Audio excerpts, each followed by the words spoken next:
여러분, 우리나라 최초의 달 탐사 궤도선 다누리가 지구로 보내온 사진 보셨나요? 달 위에서 찍은 달 표면과 지구 모습인데요. 경이롭죠? 지난해 말 다누리가 달 궤도 진입에 성공하면서 우리는 세계 7번째 달 탐사국이 됐어요. 최근엔 국가 차원을 넘어 민간 업체까지 달 탐사에 뛰어들고 있는데요. 인류가 이렇게 달로 향하는 이유는 무엇일까요? 안녕하세요. 전 쥔이고요. 망하기 전 알아야 할 이슈를 똑똑하게 정리해 드립니다.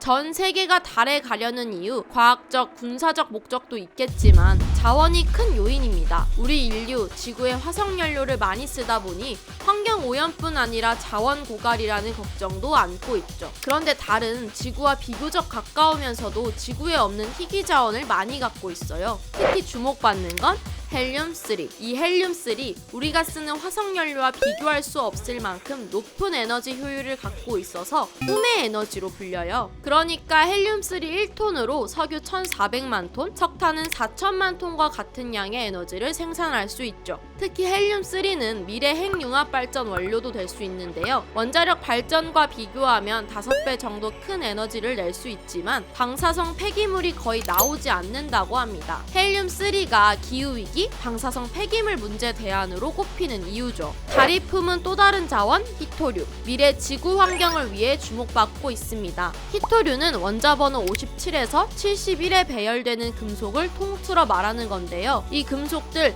희귀한 데다 땅에서 추출하기도 어려워요. 그래서 희귀한 17개 원소, 즉 히토류라고 부르는 거예요. 이 희귀한 광물, 열과 전기를 잘 전달하는 성질이 있어요. 그래서 스마트폰, 배터리, 자동차 등의 핵심 부품을 만드는데 꼭 필요한 소재입니다. 근데 이 히토류요, 양 자체가 적기도 하지만 채굴, 가공, 정제 과정에서 방사성 물질 등 유해 물질이 발생해 환경을 오염시킨다는 지적이 많죠. 그래서 마음대로 채굴하고 생산하기 어려운 상황. 게다가 중국이 전 세계 히토류 생산량의 약 60%를 차지하고 있어 우리도 미국도 중국 히토류 수입 의존도가 높아요. 그래서 중국이 히토류를 무기화하고 있고요. 근데 이 히토류가 달 표면에 쌓여 있다니 다들 탐을 내는 거죠. 달에 가득 쌓인 히토류를 지구에서보다 쉽게 채굴해 가져올 수 있다면 환경을 덜 오염시키면서 중요 자원을 선점하는 셈이니까요. 이렇게 지구의 부족함을 채워줄 자원들이 달에 묻혀 있으니 미국과 중국이라는 양강 구도 속에서 각국이 달과 우주를 두고 치열한 쟁탈전을 벌이는 중.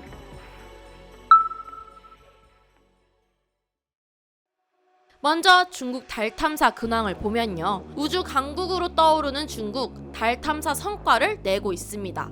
우주 굴기를 외치는 중국은 우주 분야에 30만 명 넘는 인력을 투입해왔죠. 2003년 시작된 달 탐사 프로그램 창어 계획을 통해선 미국보다 먼저 달 뒷면까지 도달했고요. 무인 탐사선 창어 1호는 2007년 달 궤도에 진입해 달 표면 3D 지도를 만드는 데 성공. 창어 4호는 2019년 인류 최초로 달 뒷면에 착륙한 우주선으로 기록됩니다. 2020년엔 탐사선 창어 5호가 달 토양 샘플을 채취해 중국으로 귀환했는데요. 이때 보란듯이 달에 오성 홍기를 꽂은 사진까지 공개했죠. 중국이 달에서 가져온 달 토양 샘플, 지금까지 인류가 보지 못했던 새로운 광물이었습니다. 중국은 여기에 창어석이라는 이름을 붙였고요. 它是一种富含稀土的新的磷酸盐矿物，它是中国人发现的第一种月球新矿物。 국제광물협회도 이 창어석을 인류가 달에서 발견한 6번째 광물로 인정했어요. 달에서 새로운 광물을 캐낸 건 미국과 옛 소련에 이어 중국이 3번째. 이렇게 달 탐사의 진심인 중국의 목표도 달로 사람을 보내는 것. 중국 달 탐사 계획 책임자 예페이제는 다른 사람이 먼저 차지하면 가고 싶어도 갈 수 없게 된다면서 달 영토 확장을 서두르고 있습니다. It's one small step for man, one giant leap for mankind. 1969년 아폴로 11호를 타고 인류 최초로 달에 착륙했던 미국 우주인 닐 암스트롱이 달에서 한 말입니다. 그로부터 무려 50여 년이 지난 지금 미국은 다시 달에 사람을 보낼 준비 중입니다. 중국에 창어 계획이 있다면 미국엔 아르테미스 계획이 있죠. 아르테미스 계획 2017년 트럼프 정부가 달로 돌아가자는 기치를 내세우며 시작됐어요. 인류가 달의 상주의 희귀 자원을 채굴하고 달을 넘어 화성까지 나아가는 기지로 삼는 게 목표. 미국이 주도하고 우리나라를 포함한 21개국이 협력 중입니다. 아르테미스 계획이 지금 어느 단계까지 왔냐면요. 지난해 12월 아르테미스 1호 로켓에 실려 발사된 우주선 오리온이 달 궤도 비행을 마치고 지구에 성공적으로 귀환했어요. 발사 전에는 기계 결함과 기상 문제로 4번이나 발사가 연기돼 걱정했는데 순조롭게 임무 완료. Artemis 1 has had extraordinary success and has completed a series of history-making events.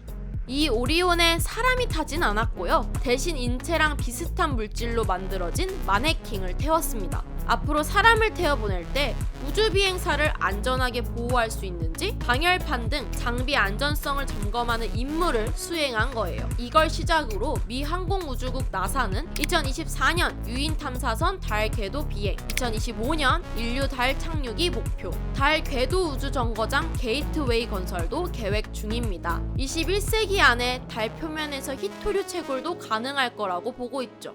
그런데 얼마 전 나사 국장 빌 넬슨, 중국을 견제하는 듯한 발언을 했어요. 중국과 미국이 우주 경쟁을 벌이는 게 사실이며 중국이 달 땅을 선점하고 여기 우리 땅이야 주장할 수도 있다고요.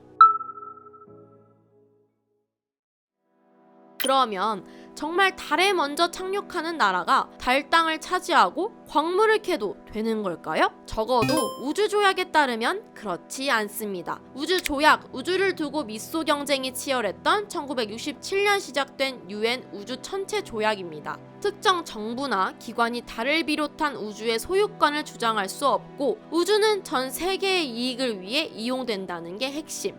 하지만 우주조약을 지키게 강제할 방안이나 기구가 없는 상황입니다. 그래서 지난 2015년 당시 미국 정부는 개인과 민간 기업에게도 우주로 갈 기회를 주고 우주 광물 채취를 법적으로 허가하기 시작합니다. 이 덕분에 일론 머스크가 이끄는 민간 우주 기업 스페이스 X 등이 등장했죠. 스페이스 X가 만든 로켓, 최근 각국의 달 탐사선을 실어 나르고 있고요. 우리나라 다누리도 스페이스 X 로켓 펠컨 9에 실려 달 궤도로 날아갔어요. 아마존 설립자 제프 베이조스가 설립한 민간 우주 개발 업체 블루 오리진도 최근 나사의 달 착륙선 개발을 같이 하자고 나섰죠. 미국뿐 아니라 일본 민간 우주 기업 아이스페이스도 직접 개발한 달 착륙선 하쿠토 R을 발사했어요. 오는 4월 달 착륙이 목표.